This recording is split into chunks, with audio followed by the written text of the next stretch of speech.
منتخب اندلسي يصل إلى البصرة صباح اليوم لملاقاة منتخبنا الوطني العراقي. منتخبنا الوطني يصل اليوم مساء لملاقاة منتخب اندلسي في تصفيات كأس العالم في البصرة. اخوان، شهر 11 يوم 16 يعني الخميس الجاي مباراة منتخبنا في البصرة. ما عليه بالتسقيطات والتهجم اللي جاي يصير بعض الفيديوهات. اول شغل، انا رأيي شخصي كمحلل رياضي، ما عليه بهذول اللي يقمزون ويسقطون، ما لي شغل بيهم واصلا لا اراهم شيء. وشغله ثاني، بعض الناس كتبوا لي ليش ما تحلل تشكيله منتخبنا الوطني. حبيبي، ما حلل التشكيله. ليش؟ لان انتم ما ينشد بيكم ظهر، ما جاي يشوف فيديوهاتي جاي يصعدن.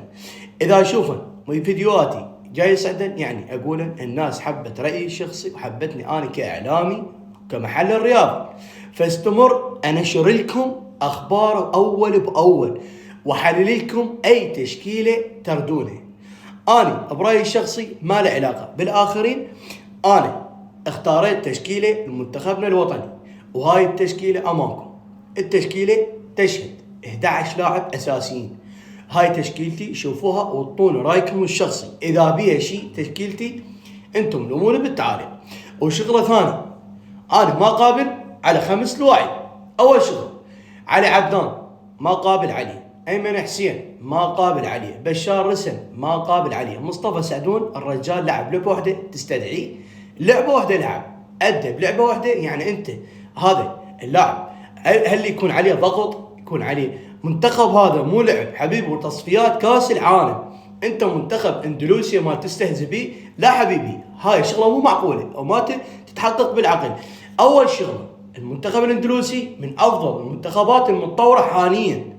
منتخب اندلسي مجنس 10 لواعيب، من بعضهم يابانيين ومن بعضهم انجليزيين. 10 اسماء محترفين يلعبون بالمنتخب الروسي، مجنسهم المنتخب الاندلسي. يا حبيبي، انت ما تقول لي اندلسي على قبل نزلكم 3 و2 و4 و5. لا حبيبي، انت مو رياضي.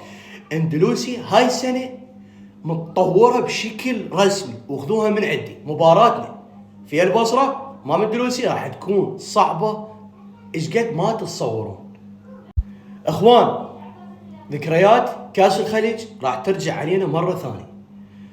بعض الاجواء يعلنون يوم الخميس مباراة منتخبنا راح يكون هناك امطار غزيرة، وان شاء الله امطار خير وفال خير على منتخبنا الوطني. لا تنسونا بالله يكون المتابعة. تحياتي لكم، احبكم فضلا وليس امرا. سوونا متابعة للحساب.